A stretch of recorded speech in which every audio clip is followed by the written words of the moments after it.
আওয়ামী লীগের আস্তানা গুন্ডাদের আস্তানা সন্ত্রাসীদের আস্তানা একটা দুইটা লীগ দল একটা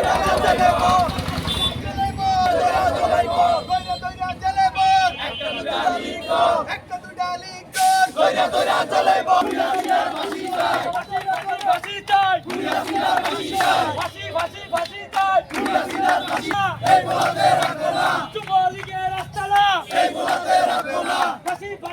আমরা শক্তি আমরা বল ভোলা জেলায় একটি দল আমরা শক্তি আমরা বল গুন্ডাদের আস্তানা আওয়ামী লীগের আস্তানা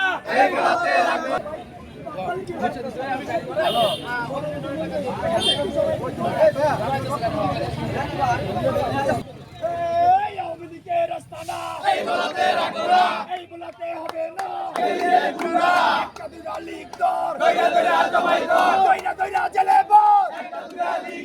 দালালি আর করিস না, থাকবে না, পিঠের চামড়া রাখবো না।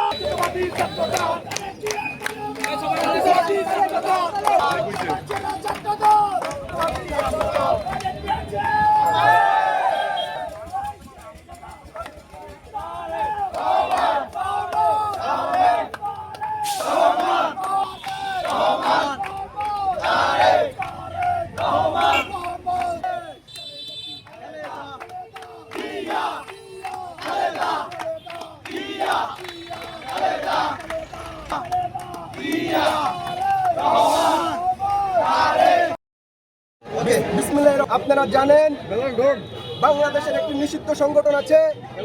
এই নিষিদ্ধ সংগঠনটি ইতিমধ্যে বাংলাদেশকে অস্থিতিশীল করার জন্য বিভিন্ন জায়গায় অনেক গুপ্ত হামলা চালাচ্ছে। তারই ধারাবাহিকতায় আজকে এই নিষিদ্ধ সংগঠনটি সারা বাংলাদেশকে অরাজকতা করার জন্য মাঠে নেমেছে।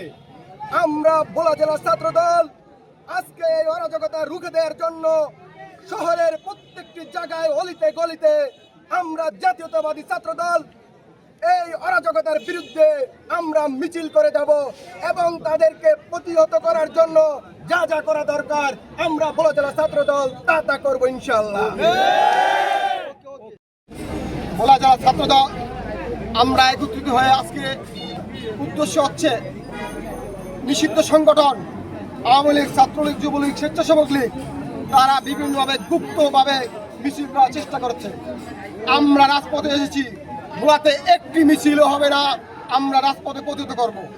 তারা নিষিদ্ধ সংগঠনের কোনো মিছিল করার অধিকার নাই।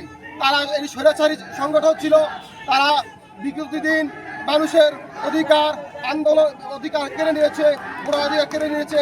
আমরা চাচ্ছি আমরা শক্তিশালীভাবে মাঠে দাঁড়াবো, তারা কোনো মিছিল মিলিত না করতে পারে। দেখেছেন যে দেশ নায়ক তারেক রহমান বর্তমান বাংলাদেশের প্রধানমন্ত্রী যখনই বাংলাদেশ উন্নয়নের অগ্রযাত্রার দিকে এগিয়ে যাচ্ছে ঠিক তখনই একটি মহল এটা সহ্য করতে পারছে না। তাই ওই 17 বছর স্বৈরাচার খুনি শেখ হাসিনা যারা বাংলাদেশের শত শত ছাত্র জনতাকে খুন করেছে তার নির্দেশে সেই শেখ হাসিনার পালিত লালিত ছাত্রলীগ, যুবলীগ এটা আবারও বাংলাদেশে অস্থিতিশীল করার জন্য পায়তারা করছে। কিন্তু বাংলাদেশ জাতীয়তাবাদী ছাত্র দল বেঁচে থাকতে ইনশাআল্লাহ বাংলার বুকে আর কোনো অরাজকতা আমরা হতে দেব না ইনশাআল্লাহ। এবং অচিরেই আমি স্বরাষ্ট্রমন্ত্রীকে বলবো ওই খুনি স্বৈরাচার শেখ হাসিনাকে আইনের মাধ্যমে বাংলাদেশে এনে বাংলাদেশের মানুষের সামনে সরাসরি ফাঁসি দিন। এটা আমাদের ভোলা জেলা ছাত্র দলের সকলের দাবি এবং সাধারণ জনগণের দাবি। কারণ বাংলাদেশ জাতীয়তাবাদী ছাত্র দল সবসময় জনগণের পাশে ছিল, ভবিষ্যতেও থাকবে, সবসময় থাকবে। যারা এদেশের জনগণের ক্ষতি করার চেষ্টা করবে, জানমালের ক্ষতি করার চেষ্টা করবে, আমরা তাকে রুখে দেব ইনশাআল্লাহ সবসময়। আসসালামু আলাইকুম। আজকে আপনাদের প্রোগ্রাম কি? আজকে আমাদের প্রোগ্রাম আপনারা জানেন যে ওই স্বৈরাচার আওয়ামী লীগের আজকে নাকি প্রতিষ্ঠাবার্ষিকী, সেই জন্য তারা দেশের সর্ব জায়গায় গুপ্ত হামলা করার জন্য রেডি আছে। আমরাও ছাত্রদল মাঠে আছি, কে বা কারা বাংলাদেশের জনগণকে ক্ষতি করবে জানমালের ক্ষতি করবে সেটা আমরা দেখে নেব এবং তাদেরকে আমরা শক্ত হাতে প্রতিবাদ করবো এবং প্রতিরোধ করবো ইনশাল্লাহ। জানেন, বিগত 17 বছর এই স্বৈরাচার এই দেশের মানুষের উপরে স্টিম রোলার চালিয়েছে, যার প্রতিবাদে একটি আন্দোলনের মাধ্যমে তার পতন হয়েছে। এই পতনে বাংলাদেশে আবার একটা নির্বাচন হয়েছে, আমাদের দেশ নায়ক তারেক রহমান সরকার প্রধান হয়েছে। সে দেশকে সুন্দরভাবে এগিয়ে নিয়ে যাচ্ছে, কিন্তু স্বৈরাচার সরকার ভারতে বসে এটা শান্তিতে দেখতে পাচ্ছে না। সেই দেশে একটা অরাজকতা তৈরি করার জন্য তার সন্ত্রাসী বাহিনী দিয়ে দেশে নানান ধরনের অপকর্ম করছে। আজকে তাদের প্রতিষ্ঠাবার্ষিকী, আজকেও সেই রকম একটা ঘোষণা ছিল। আমরা ছাত্র দল, যুব দল, সকল বিএনপির অঙ্গ সংগঠন মানুষের জানমাল নিরাপত্তা দেওয়ার জন্য রাস্তায় আছি, সর্বত্র থাকবো ইনশাল্লাহ মানুষের নিরাপত্তা নিশ্চিত করার জন্য। আর এই ছাত্রলীগ, যুবলীগ, সন্ত্রাসী যত কর্মকাণ্ড আছে এগুলি প্রতিহত আমরা করবো ইনশাল্লাহ। মানুষের যে কোনো ক্ষতি না হয় জানমালের, এটার জন্য আমরা সর্বোচ্চ আছি এবং আপনাদেরকে সাথে নিয়েই থাকবো। আর এই স্বৈরাচার সরকার এই দেশে আর কখনই রাজনীতি করার সুযোগ পাবে না, কারণ তারা মানুষের জন্য কিছু করে নাই, তারা নিজের স্বার্থের জন্য করছে। আপনারা সকলে জানেন। ধন্যবাদ।